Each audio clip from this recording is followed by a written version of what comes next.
आजिर सकाळे आपण मानक पई सबुठु बड़ खबर छात्र छात्रीक लागि आसिला सबुठु खास खबर जहाँकि राज्य में प्राथमिक शिक्षा को गुरुत्व दिया जाउथिबा बेले स्कूल गुड़िकर भित्तिभूमि एवं शिक्षादान व्यवस्था पर राज्य सरकार सर्वाधिक परिवर्तन आणुछंती। तेबे सरकारी स्कूल रे पाठ पढुथिबा पिलांकु घरे स्कूल परि सुविधा सुजोग देबाकु मध्य निष्पत्ति होईछि। घरे स्कूल रे जेपरि पिलांकु सुविधा जुगाई दिया जाउछि सेहि भली सुविधा मध्य सरकारी स्कूल रे उपलब्ध हेबो। तेणु ए घरे स्कूल रे प्रत्येक पिलांकु जेपरि परिचय पत्र प्रदान करा जाउछि सेहि भली परिचय पत्र एणिकि राज्यर सरकारी स्कूल रे पढुथिबा प्रथम रु पंचम श्रेणी पर्यंत पिलांकु दिया जिवो। विशेषकर पिलांक सुरक्षा को गुरुत्व दे राज्य रे एणिकि सबु सरकारी स्कूल रे पढुथिबा पिलांक लागि परिचय पत्र बाध्यतामूलक होईछि। आसंता शिक्षा वर्षरू एही व्यवस्था लागू हेबो। संपृक्त परिचय पत्र रे उभय अभिभावक एवं स्कूल रो प्रधान शिक्षक मोबाइल नंबर रहिबो।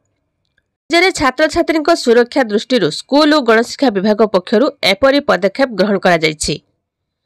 2024-25 शिक्षा वर्षरू पिलांकु जेपरि परिचय पत्र मिलिबो से दिगरे स्कूल रो प्रधान शिक्षक नजर देबे बोली कहा जाउछि।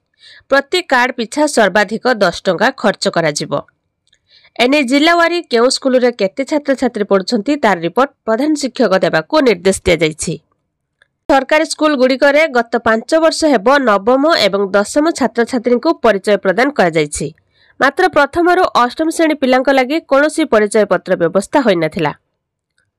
तेबे प्रथम रु तृतीय श्रेणी पर्यंत पिलांकु अभिभावक माने स्कूल को आणुथिबा बेले चतुर्थ श्रेणी पिला माने प्राय एकुटिया स्कूल को जाइथांती। अनेक समय रे विभिन्न कारणरू पिला माने दुर्घटना तथा विभिन्न असुविधार सम्मुखीन होइथांती। संपृक्त परिचय पत्र रे पिलांक नाम, श्रेणी, जन्म तारीख, अभिभावक नाम, घर ठिकाना, स्कूल रो संपूर्ण ठिकाना एवं जोगाजोग नंबर, ब्लड ग्रुप रहिबो। एहा व्यतीत एही परिचय पत्र को जेपरि पिला माने दैनिक स्कूल को आनिबे सेहिपरि मध्य प्रधान शिक्षक नजर देबे। तेबे एही व्यवस्था रे प्रथम रु पंचम पर्यंत 19,41,526 जन छात्र एवं 18,29,723 जन छात्री को परिचय पत्र मिलिबो। तो यह थिला छात्र छात्री लगी गोटे छोट इनफॉरमेशन। प्रथम रु पंचम श्रेणी पर्यंत सरकारी स्कूल रे सबु पिलांकु मिलिबो परिचय पत्र।